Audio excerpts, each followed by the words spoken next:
Ezequiel capítulos 10 al 12. Es muy difícil cuando tú dices algo y luego llevar ese algo a cabo. Tal vez haya cosas que digas que sean más fáciles de hacer y otras que te cuesten un poco o bastante más. Pero aquí hay alguien que se diferencia de nosotros y ese es Dios, que todo lo que dice lo cumple, no se le escapa nada. A nosotros seguramente hemos fallado muchas veces que hemos ido a hablar o hemos dicho sí, yo haré esto y al final o se nos ha pasado o no nos hemos acordado o no hemos sabido cómo hacerlo, etc. Y esto es algo que se nos muestra a lo largo de toda la Biblia y en específico a lo largo de estos 3 capítulos. ¿Por qué? Si hacemos memoria, en los capítulos anteriores se encontraba Ezequiel en una visión que Dios le estaba llevando por todo el templo de Jerusalén.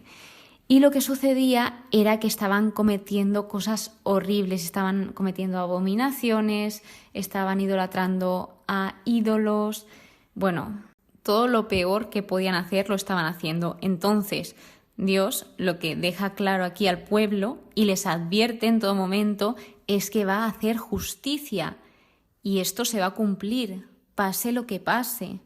Entonces, dicho esto, el capítulo 10 continúa esa visión y aquí lo que Ezequiel reconoce es lo que vio en su llamado, que ahí no lo indicaba muy claro en el texto lo que era, que sí que ya se había dado cuenta que aquello que estaba acompañando a la gloria de Dios eran querubines, que los querubines son los ángeles poderosos asociados con la presencia y el trono de Dios.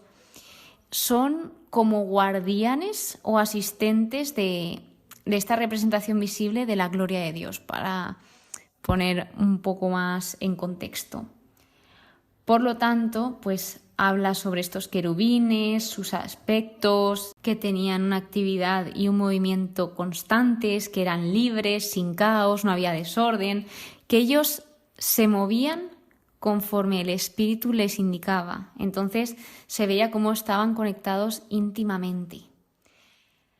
Por último, lo que nos dice el capítulo 10 es que la gloria de Yahvé abandona el templo. ¿Y por qué lo abandona? Debido a todo lo que se estaba cometiendo en el templo. Estaban profanando al templo y faltándole el respeto a Dios.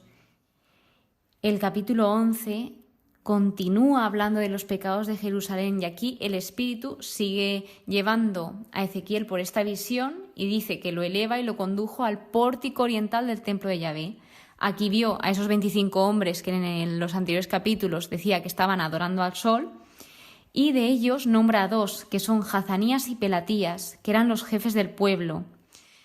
De estos, el Señor dice que maquinaban el mal, que daban malos consejos y el Señor les decía que los conocía bien esa insolencia que ellos tenían y que habían multiplicado las víctimas.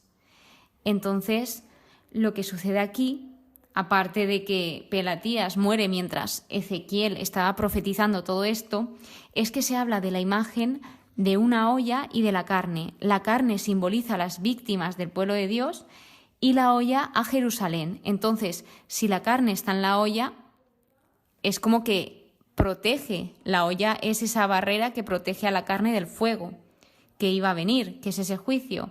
Entonces lo que dice aquí es que la carne sería sacada de la olla, es decir, que esas víctimas serían sacadas de esa olla porque ellos creían estar seguros, porque les mentían constantemente, pues ya podían ser estos jefes del pueblo, los falsos profetas, les decían, no, si todo va a estar bien, si a pesar de que haya deportados van a volver muy pronto, no os preocupéis, y era todo mentira.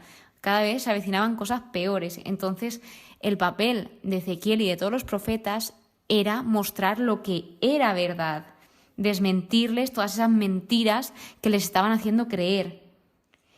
Y el Señor lo que dice es que hará justicia, que los sacará de esa ciudad. Dios está prometiendo que aunque la devastación que vendría sobre Jerusalén sería terrible, no sería la última palabra de Él. Y aquí es donde más tarde vendría esa obra de restauración, donde el Señor repararía todos esos daños que habían cometido todas estas personas que estaban a favor de la violencia, de la corrupción, etc. Entonces, luego trata sobre la nueva alianza que se le promete a los desterrados y habla sobre que poseer el templo no es esencial, porque anteriormente se pensaban que solamente la presencia de Dios estaba en el templo. Aquí lo que se les dice es que Dios mismo será para los desterrados un santuario. Dios les habla y dice: yo os recogeré, os congregaré, os daré la tierra de Israel. Se quitarán los ídolos y abominaciones, y empieza a tratar varias características de este nuevo pacto que se realizará con el pueblo. Entonces son características muy importantes, y es que el Señor les daría y pondría un solo corazón, un espíritu nuevo, quitaría ese corazón que tenían ellos de piedra y les daría un corazón de carne. Esto se refiere a esa transformación espiritual que iban a tener y que Israel iba a ser reunificado de nuevo, iban a ser todos uno. Entonces, ¿todo esto para qué era? El Señor lo explica: para que caminen según mis preceptos, observen mis normas y las pongan en práctica, y así serán mi pueblo y yo sea su Dios. Dos cosas importantes que nos está queriendo decir este versículo 20, que la ley pasaría de estar escrita pues en esas tablas de Moisés a pasar a estar escritas en el corazón de cada uno. Y también habla de esa relación especial, íntima con Dios que tenía cada uno personalmente. Así que también habla de esas personas que iban a seguir queriendo seguir su corazón en pos de sus ídolos y abominaciones, que les haría responsables de su conducta a aquellos que cometieran malas acciones. Así que cuando acaba toda esta visión, lo que hace Ezequiel es contar todo lo que Yahvé le había concedido ver a los demás, a los deportados. El capítulo 12 se titula El gesto del deportado, y esto es un anuncio simbólico y silencioso de la deportación, donde aquí el Señor le encomienda a Ezequiel que se prepare un equipo de deportado y que salga como uno de ellos en pleno día para que el pueblo le vea. Simplemente es como si tuviese que hacer de actor, para que el pueblo entendiese lo que iba a suceder. Entonces él simulaba que era un deportado. Él hacía el papel de exiliado y tuvo también que hacer un agujero en la pared, simulando que tenía que salir por él, cargando el equipaje a sus espaldas, etc. Y todo esto estaba representando lo que iba a suceder en un futuro, que es lo que le pasó al rey Sedecías. Esto lo hemos visto en libros anteriores, y en uno de los más recientes, Jeremías, también aparece al final del libro, que es el último capítulo. Entonces, el Señor también se anticipa a las preguntas que iban a hacerle a Ezequiel por lo que estaba haciendo, que eran: cuando te pregunten qué es lo que estás haciendo, le das esta respuesta. Y lo que le tenía que decir Ezequiel era el significado de ese oráculo que el Señor le había dado. Entonces, lo que debería decir es que él mismo, que Ezequiel, era un símbolo entre todos ellos, entre todos los deportados. Y habla de ese príncipe que sale en oscuridad, que es Sedecías, y cuenta de nuevo todo eso que iba a pasar, y efectivamente sucedió, se cumplió. También el Señor lo que le dice es que coma pan y agua angustiado. ¿Y todo esto para qué era? Para que esta tierra y los que en ella se encuentran queden libres de la violencia de todos sus habitantes. Al Señor no le gusta la violencia, le irrita la violencia. Entonces lo que Dios quiere es que seamos libres y que no haya violencia. Entonces Él siempre hace justicia, tarde o temprano la ejecuta.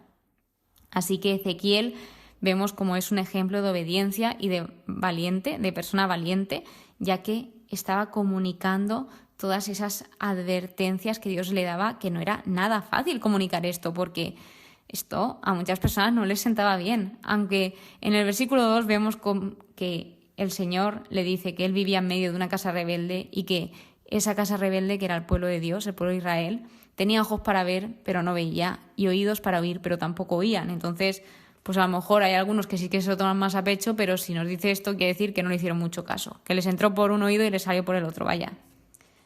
Por último, cierra este capítulo con un proverbio popular, que es: los días se prolongan y toda visión se desvanece, que es lo que decía el pueblo.